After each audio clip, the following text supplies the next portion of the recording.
여러분 안녕하십니까. 지금이 2025년 6월 29일 오후 2시 2분을 가리키고 있습니다. 이제 조조 두 번째 시간을 하는데요. 이번 시간에는 여기부터 할 차례죠. 삼국 정립과 죽음. 210년의 조조는 역사적으로 유명한 구현령과 술지령을 공포한다. 구현령이란 신분의 고하를 막론하고 잠깐만요.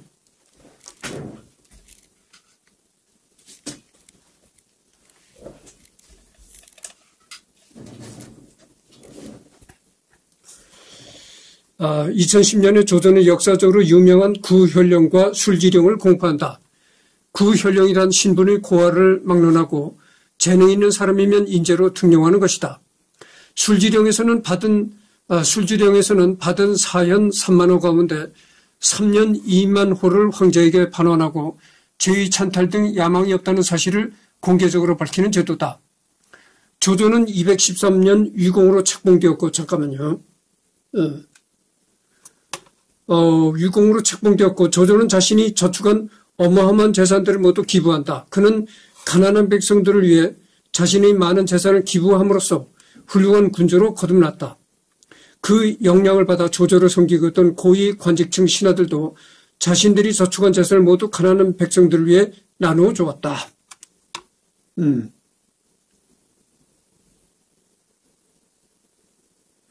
그러니까 어떻게 되겠어요? 이게 바로 이제 솔선수범이라는 얘기죠. 그러니까 고위직을 가지고 있던 조조가 자기 재산을 다 탁탁 털어가지고, 자기 개인 재산을 탁탁 털어가지고, 그 가난한 사람들을 위해서 이렇게 돈을 도움을 주니까,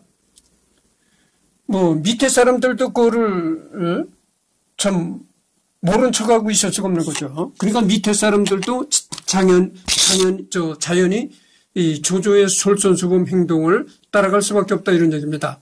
그러니까 정부에서 가난한 사람들을 위해서 돈을 풀어준다고 하니까 또 요즘에 더불어민주당이 집권해가지고 그 얘기를 또 할 수밖에 없네요.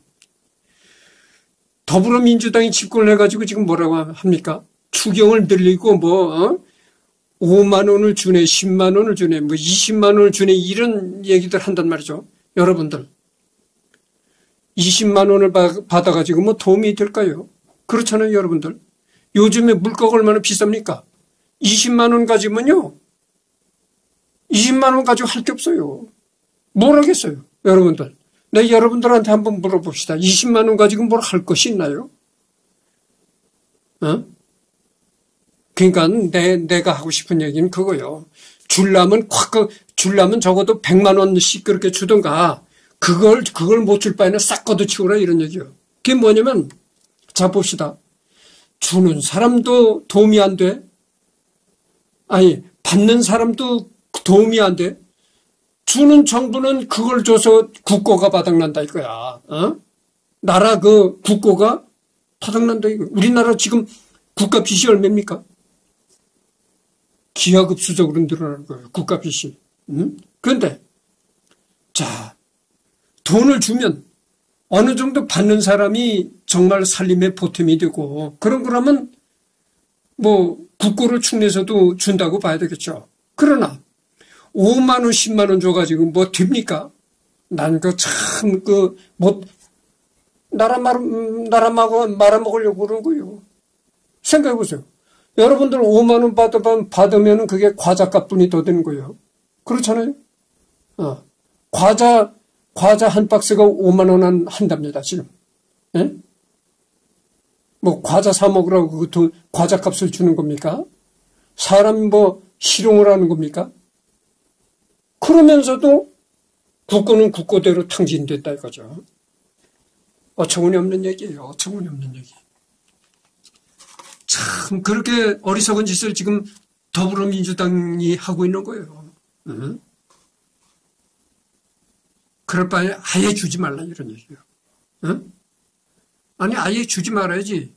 5만 원 받아가지고 5만 원도 그냥 현찰로 주는 것도 아니고 지역 화폐로 준대.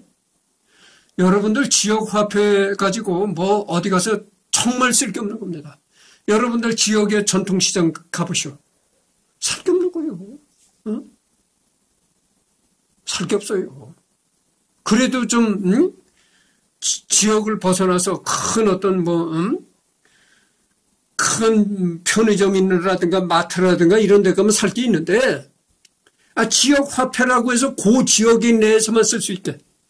아니, 내가 지금 시골에서 살아서 내가 사는 지역은 마트도 없어요. 편의점만 있어요. 뭘 사겠어요? 편의점 가봐야 뻔할 뻔하잖아요. 라면 사고, 과자 몇 봉지 사고 이건데. 어른이 과자를 먹겠어요? 참 웃기는 얘기입니다. 하여튼 그 얘기는 그만하고, 이렇게 조조가 이 형편이 어려운 국민들을 위해서 자기 재산을 털었다, 뭐 이런 얘기가 나오길래 더불어민주당 얘기까지 나온 겁니다. 211년 마초와 한수 등이 관중에서 반란을 일으키자 조조가 토벌에 나섰다. 마초 등이 산과 요새만 있을 뿐 견벽 거수로 일관하자 서황의 진원을 옳게 여기고 진을 건너는 척하며 대기하던 병사로 그들을 습격하여 대파하였다. 또한 이때 흙을 쌓아 올려 성벽을 만들고 물을 뿌려 하룻밤 사이에 얼음성을 완성했다고 한다. 가후의 이간책으로 마초와 한수 사이가 벌어지게 하여 적을 물리치고 관중을 평정했던 기록은 모두 사실이다. 212년 오나라 정벌에 나섰고 213년 다시 군사를 일으킨 마초를 토벌, 215년에는 한중의 장로를 항복시키는 등 매년 지칠 줄 모르고 반란군을 상대로 무승부 없이 정벌을 완수하였다. 이 조조는 반란군이 반란을 일으킬 때마다 한 번도 반란군한테 패하는 적이 없고 무차별적으로 진압을 했다고 하죠. 216년 조조가 유황에 봉해지면서 훗날 조비가 위나라를 건국할 수 있는 기초가 마련되었다. 헌재는 사실상 허수아비였으며 이 무렵 후한의 실권자는 조조였으나 황제가 되지는 않고 주문왕을 따른다는 고사를 이상하리만치 확고하게 지키며 위왕으로 분고하였다. 그러니까 직책의 임명을 받은 후에 죽었다 이런 얘기죠. 217년에는 손곤과 다시 싸우고 이 손곤이라는 사람도 참 유명한 사람인데 이 손곤에 대해서도 언젠가는 하게 되리라고 봅니다. 219년 유비와의 한중 전투가 벌어진다. 그리고 219년에는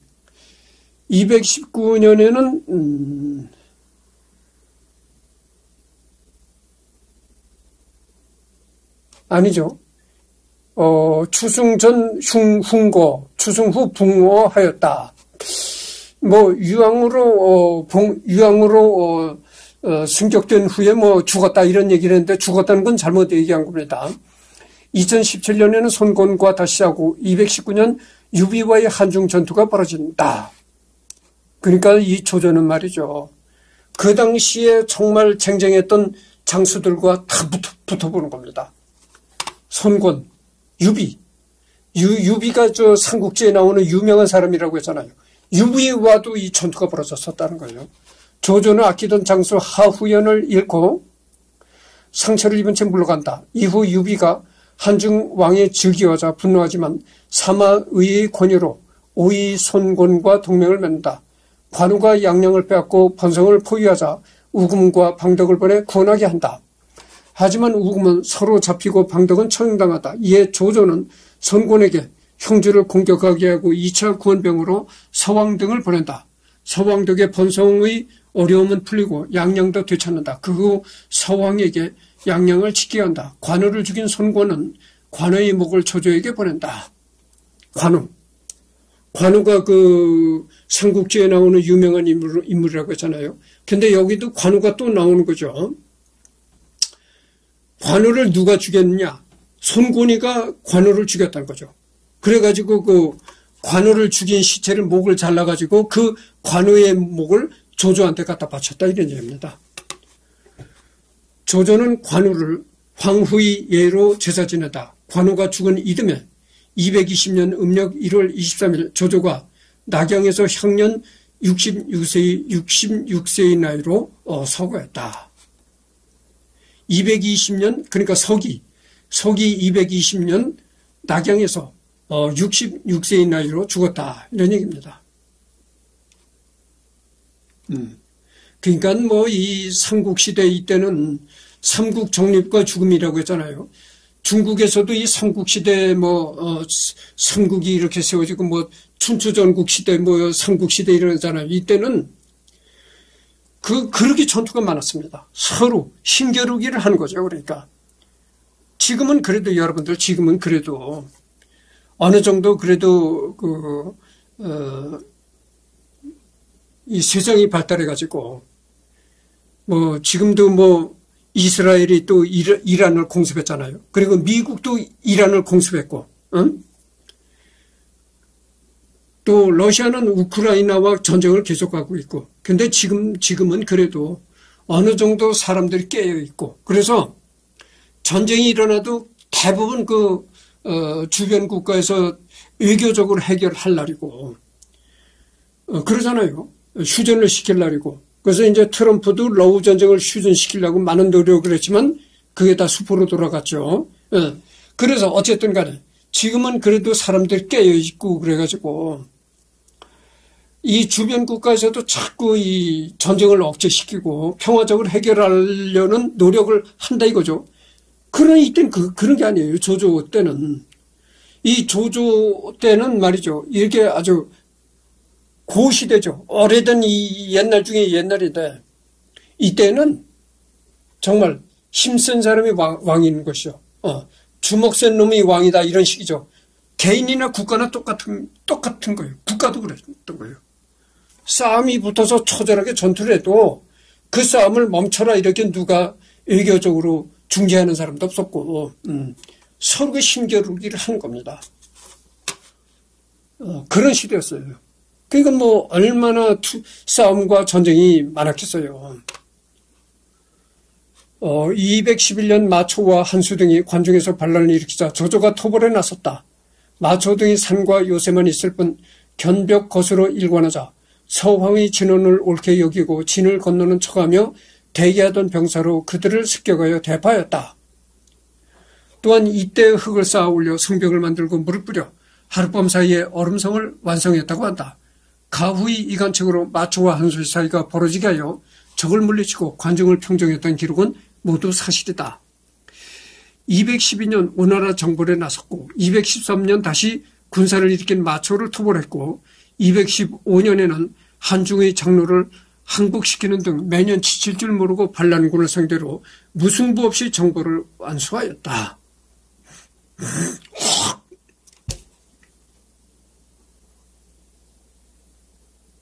그러니까 어찌됐든 조조라는 사람은 대단한 사람이면 틀림이 없습니다. 그러니까 누가 반란을 일으키든 간에 모조리 격파하는 거죠.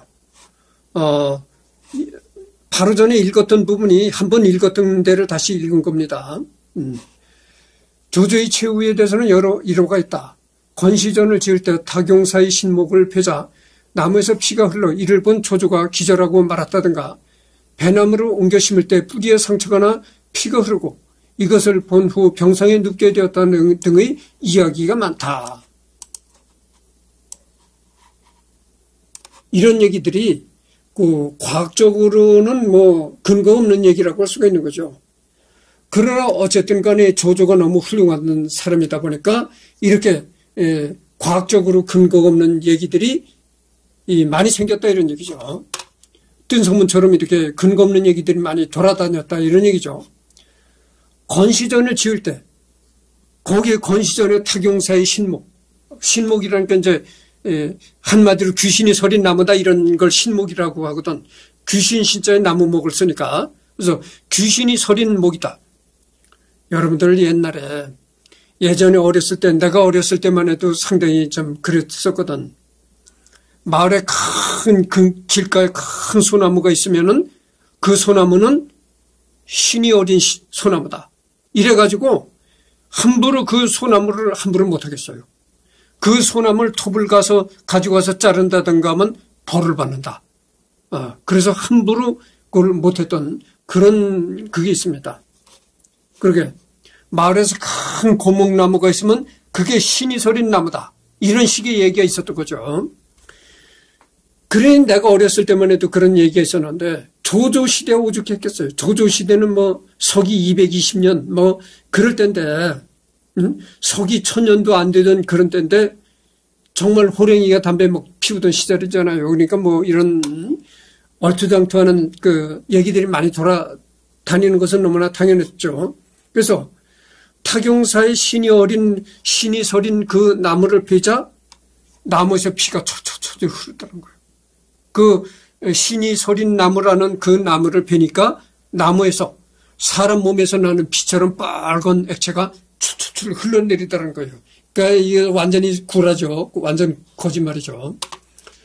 그 나무에서 그렇게 빨간 피가 흘러내리는 걸 조조가 보는 즉시 조조는 그 자리에서 기절하고 말았다. 그래서 죽었다.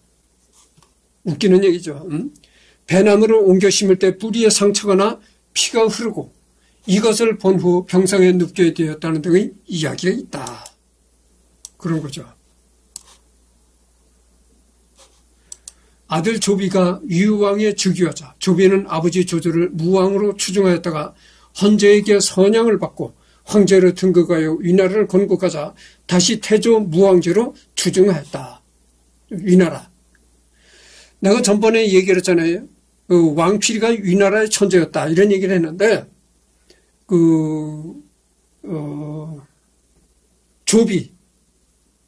조비가 조조의 아버지 조비가 위나라를 조비는 아버지 조조를 그러니까 아니네요.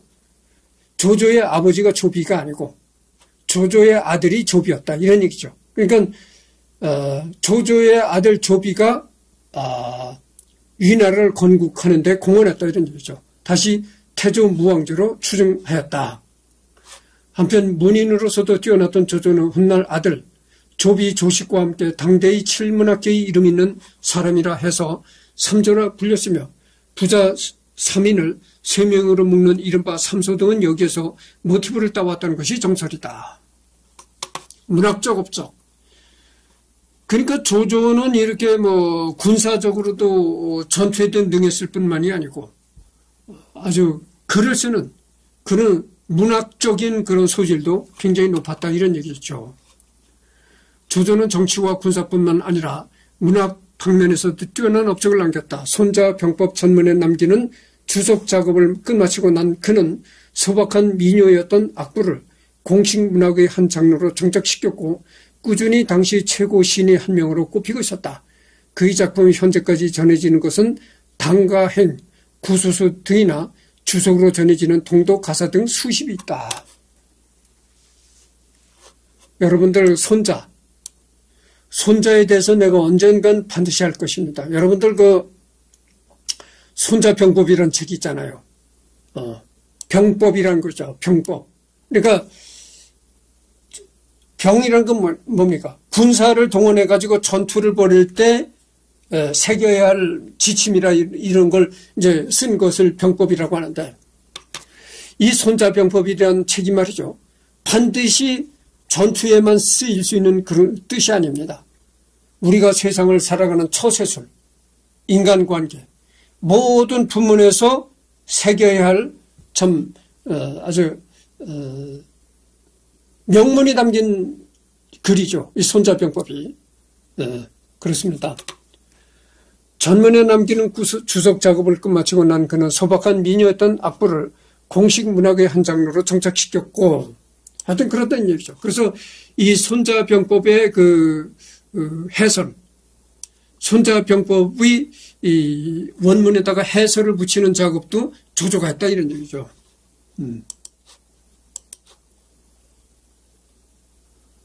19분을 경고했습니다. 조조는 군사, 학문, 무예, 내정 모두에 탁월한 재능을 가졌을 뿐만 아니라 심, 문, 그림, 노래 등 풍류에도 매우 뛰어났다. 또한 조직을 이끄는 통솔력도 굉장했고 무엇보다도 수하들을 장악하는 리더십의 기교에는 가히 타의 추종을 보러했다. 그러니까 이 조조라는 사람은 아랫사람을 통솔하고 리더, 아랫사람들을 이끌고 나가는 리더도 탁월한 솜씨가 있었다 이런 얘기입니다. 그러니까 저 리더십이 탁월했다는 얘기죠. 또한 인격 면에서도 감정에 치우치지 않고 당시로서는 가히 파격적이라고 할 만큼 철저하게 능력만을 가지고 인재를 선발하였다. 어떤 분야를 막론하고 한 가지 분야에 뛰어나기만 하면 그 사람의 신분이 아무리 미천하거나 과거에 자신과 악연이 있다고 해도 조조는 크게 인정해 주었다. 심지어는 아내를 고를 때도 능력을 보고 정해야 하는데 최하급 신분인 기녀였던 변씨도 능력을 인정받아 아내가 되었다.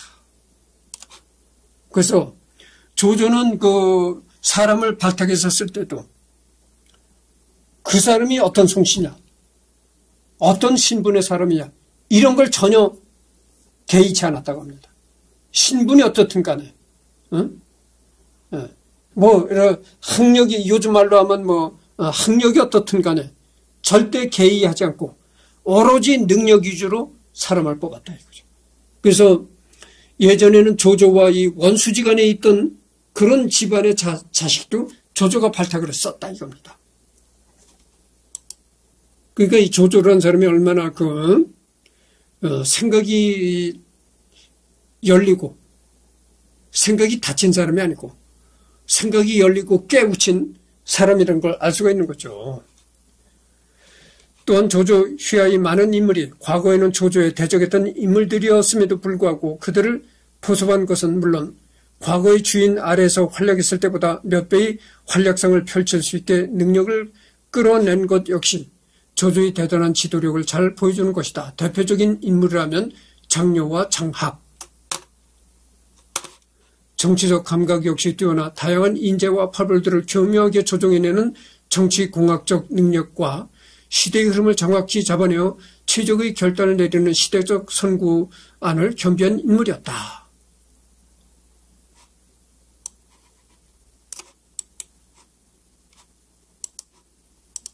초토화된 중국의 경제를 재건하고 다른 어떤 군웅들보다도 앞서 정예화된 강병을 조직하는 데 성공하는 등 행정적인 능력 역시 후한말 등장한 군웅 중 가장 큰 실적을 낸 만큼 행정적인 수완도 당대 인류였다고 할 수 있을 것이다. 난세의 간웅이라는 별명답게 임기응변의 대가이기도 했으며 심리전의 달인이었다. 이런 지략은 아군을 결속시키고 사기를 높일 때도 적을 교란하고 분열시킬 때도 모두 빛을 발했다.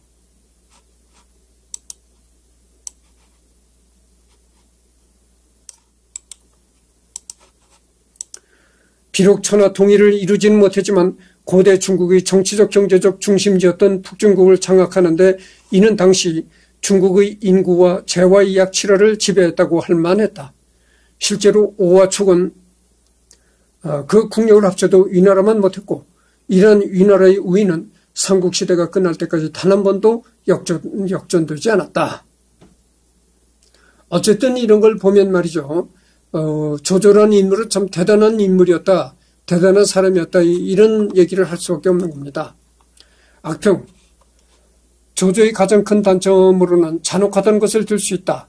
조조 일생일대에 있어서 최대의 오점을 남긴 서주 대학살이나 여포군이나 원소군 포로 학살 등 조조는 군사 민간인 가리지 않고 엄청난 수의 사람들을 학살한 학살자이다.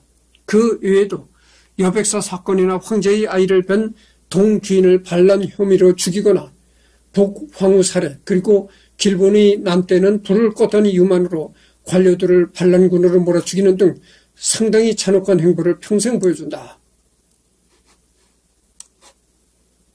그러니까 이 조조가 이 통솔력이나 모든 부분에 뛰어난 능력을 가졌지만 한편으로는 가혹할 때는 한없이 잔혹함을 보여준 것이 또 조조였다 이런 얘기죠. 그러니까 가혹하게 해야 될 때는 조금 더 용서와 화해가 없이 아주 잔혹함을 보여주는 그런 면이 있었다 이런 얘기입니다. 혹자는 조조의 이런 행태를 마키아벨리즘이라고 옹호하지만 정작 자세히 들여다보면 마키아벨리즘으로 옹호하기엔 조조의 행태는 냉혹하긴 했지만 마키아벨리즘의 핵심인 도덕성을 넘어서는 이득 부분이 거의 없다. 우선 서주에서 벌인 학살도 결국 서주에서 그렇게 학살했는데도 도겸의 세력은 무너지지 않았고 학살을 벌이느라 본거지 연주 전체를 상실하기 직전까지 몰렸고 그 뒤로 유비 여포를 거치면서 조조의 후방을 10년 가까이 위협하는 세력이 되어버린다. 그러다 보니까 어떻게 됐겠어요? 웬만한 거는 이렇게 화해와 협력 이런 걸로 넘어가고 좀 그런 면이 있어야 되는데 그런 화평한 면이 있었는데 너무나 자기 그 마음에 거슬리는 건 잔혹하게 하다 보니까 거기에 대해 조조에 대한 반감을 갖는 세력들이 많이 커졌다 이런 얘기죠. 동귀인의 경우도 임산부를 살해하는 잔혹성은 둘째로 치더라도 조조가 황제의 간청마저 무시하고 후궁과 황제의 자녀를 살해한 행태는 조조가 황제의 보호자가 아닌 황제를 위협하는 권신이라는 점을 명백히 보여줬고 이런 행태로 한나라의 관료들과 황실은 조조에게 완전히 등을 돌린다. 그리고 동귀인 처형 당시 조조는 원소와 관도에서 대치 중이었는데 조조의 이런 행태는 상대방 원소에게 매우 큰 명분을 주게 되어 원소는 조조를 황제를 능멸하는 역적이라고 주장했고 이에 유비, 유포 등 유시 황족은 물론 상당수의 한나라 관료들까지 원소에게 동조하게 되는 결과를 낳았다. 그 뒤로도 수시로 잔혹한 행보를 이어나갔지만 이런 행태 때문에 역으로 불만은 더 커져 허두와 업에서는 조조가 약해질 때마다 반란 시도가 수시로 일어났다. 그러니까 조조가 이렇게 뭔가 껄쩍지근한, 요즘 말로 하면 껄쩍지근하다 그죠. 뭔가 자기 마음에 껄쩍지근한 일이 있으면은 아주 잔혹하게 일을 처리해 나갔다 이거죠. 조금도 용서가 없었다. 그러다 보니까 어떻게 되겠어요? 조조에 대해서 이 앙심을 품는 반대파가 많아졌다. 이런 얘기죠. 그래서 조조를 엎어버리려는 그런 반란이 수시로 일어났다. 이런 얘기입니다. 이게 또 이제 얘기가 좀 다른 쪽으로 흘러가겠는데 김정은이가 북한 사람들이 훅다가면 잡아다가 총살도 아니고 고사포로 쏴 죽인다는 거예요. 흔적도 없어진다는 거예요. 고사포로 쏴 죽인다고 하잖아요. 그럼 그게 김정은이가 일반 그 북한 주민만 고사포로 처형하는 것이 아니고 김정은이 밑에서 일을 하던 중앙당 간부들도 다 잡아다가 고사포로 쏴 죽인다는 거죠. 여러분들 아시잖아요. 국무부 장성택이도 고사포로 쏴 죽였다는 거 아닙니까? 그래도 김정은 정권을 뒤엎어버리자 이런 반란도 안 일어나요. 참. 그러니까 가만히 보면은 지금의 북한의 정치는 예전에 이 조조 시대만도 못했다 이런 얘기를 할 수가 있는 거예요. 조조가 통치하던 시대는 그래도 서기 200년 그때뿐이 안 됐지만 그래도 그때는 이렇게 조조가 이렇게 너무 잔혹하게 통솔을 하고 하다 보니까 조조 정권을 무너뜨리려는 반란이 자꾸 일어났다는 거잖아요.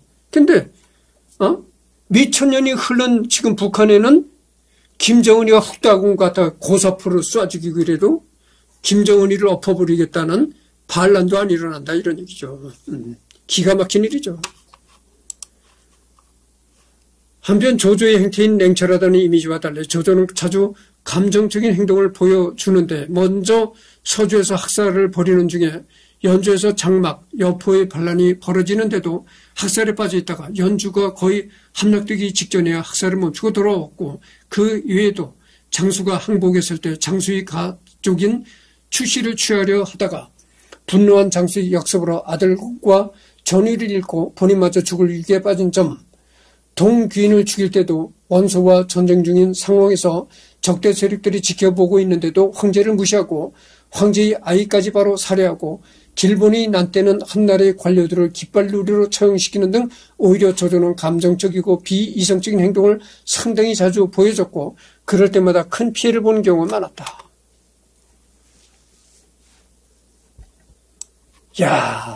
참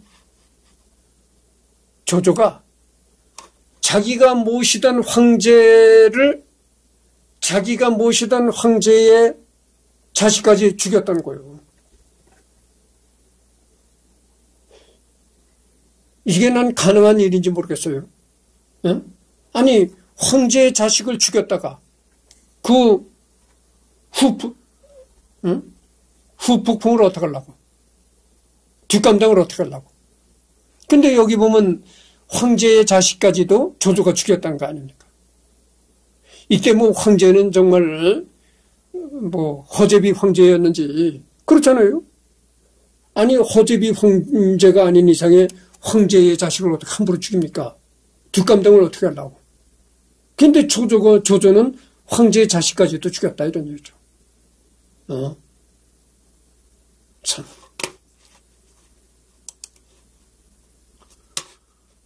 지금 31분을 경과했습니다. 조금 더 해야 되겠습니다.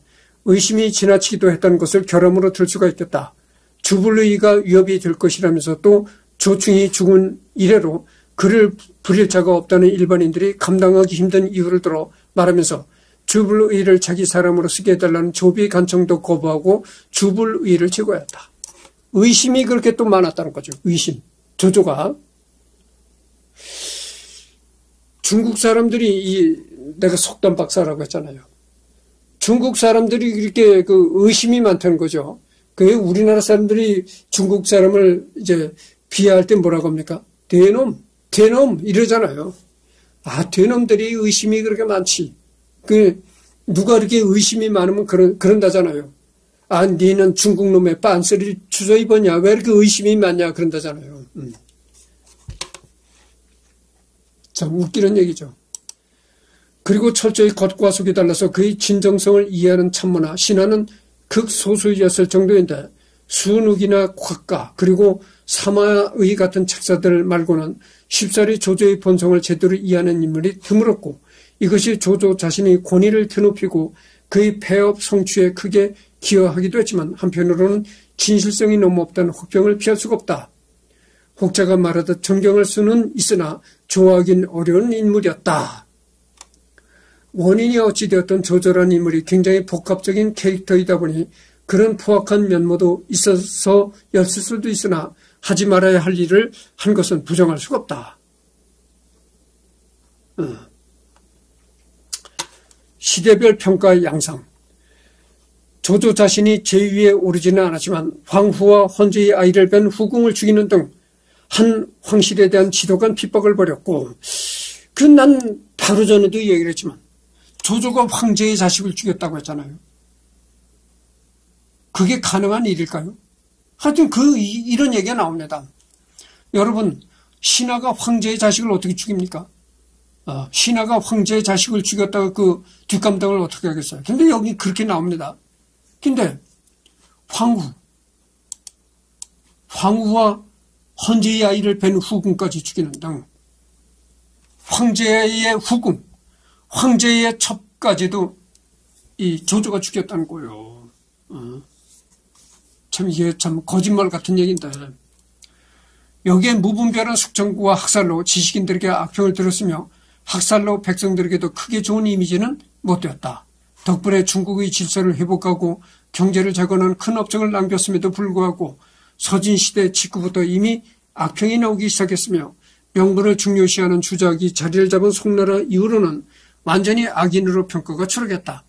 나관중의 연위에 이르서는 간교한 악인의 상이 그려지기도 하였고 경극도중 조조역의 배우가 분난 군중에게 맞아 죽는 일도 있었다. 참 여러분들 중국에서 행해지는 연극 중에 경극이라고 있습니다.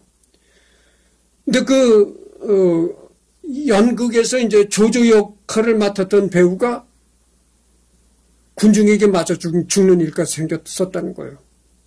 그러니까 이 배우가 참 불쌍한 사람인데 아니 배우가 무슨 죄가 있다고 글쎄 배우를 죽입니까? 배우, 그렇잖아요. 연극 배우가 무슨 죄가 있다고 연극 배우를 죽이느냐 이거죠. 그러니까 조조 역할을 했던 배우가 연극하다가 군중에게 맞아 죽었다 이거죠. 그건 너무 악역이니까 조조가 너무 악역으로 이렇게 나오니까 거기에 흥분했던 군중들이 저놈 죽여라 하고 들어가서 이제 조조 역할을 했던 배우를 죽였다 이런 얘기인데, 아니 배우가 무슨 죄가 있나요? 악역을 맡았을 뿐인데, 그게 그냥 연극일 뿐인데.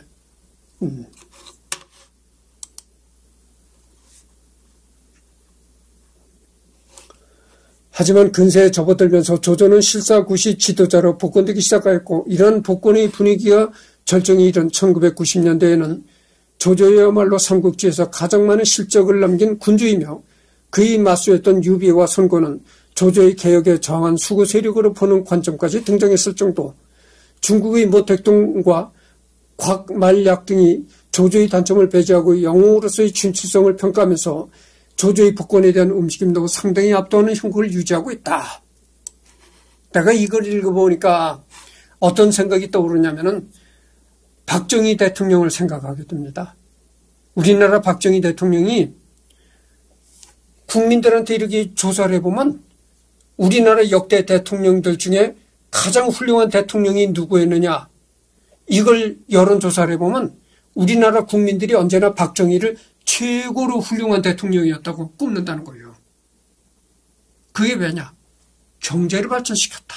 그래가지고 그렇게 최고 훌륭한 대통령으로 뽑았다는 거예요. 근데 우리나라 국민들이 최고 훌륭한 대통령이라고 뽑았던 박정희가 어떠나요? 악도간 독재 정치를 했던 사람이 박정희예요.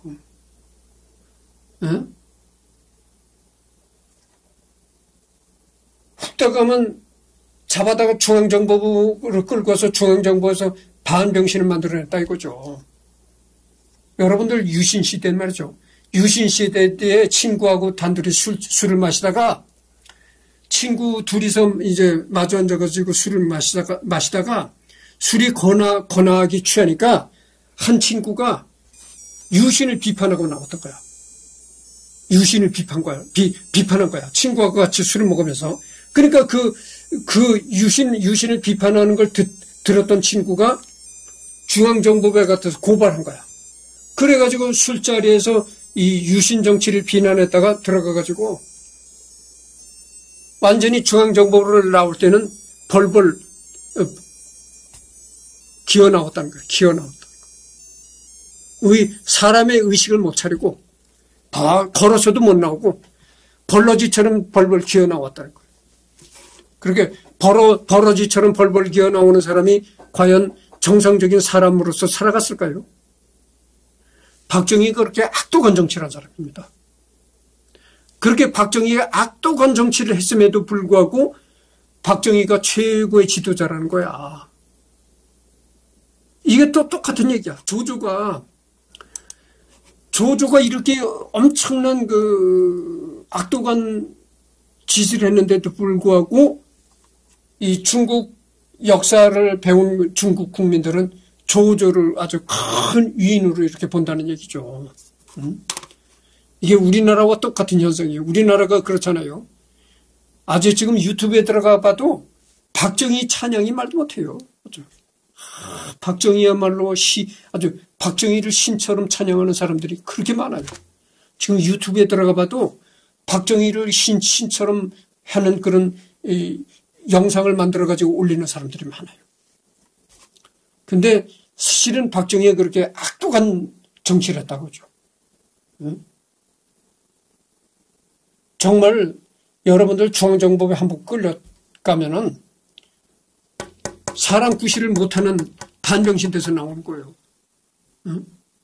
중앙정보부에서 행해지는 고문이라는 건 상상을 입에 담을 수가 없습니다. 정말 살아있는 사람을 그냥 가죽을 벗긴다고 할 정도예요. 그렇게 악독한 정치란 것이 박정희였다 이런 얘기죠. 그럼에도 불구하고 우리나라 역사상 최고 훌륭한 대통령을 꼽으라면 꼭 박정희가 1순위에 들어간다는 거예요. 그러니까 우리나라 국민들이 얼마나 참 나쁘게 얘기를 하면 어리석은 거고, 좋게 얘기하자면 이 경제에 관해서 많이 집착하는 국민들이다 이렇게 말할 수 있는 거죠. 그러나 21세기부터 지금 39분을 경고했습니다. 그러나 21세기부터 인권사상의 확립과 삼국시대 역사서에 관한 본격적인 연구가 시작되면서 조조가 저질렀던 비인간적인 학살, 민간인 핍박, 무분별한 숙청 등에 대한 실체가 드러나게 되고 냉철했다는 이미지와 달리 감정적이고 비합리적인 행동을 자주 벌인 기록들이 발견되고 이런 행동들이 결과적으로 조조와 조이를 넘어 서진의 멸망과 56국이라는 대혼란기를 이야기한 점이 부각되면서 조조의 행동에 대해 다시 부정적인 인식이 확산하고 있다. 그래서 이번엔 이걸로서 끝이 났고요. 오늘은 더 이상 녹화가 없습니다.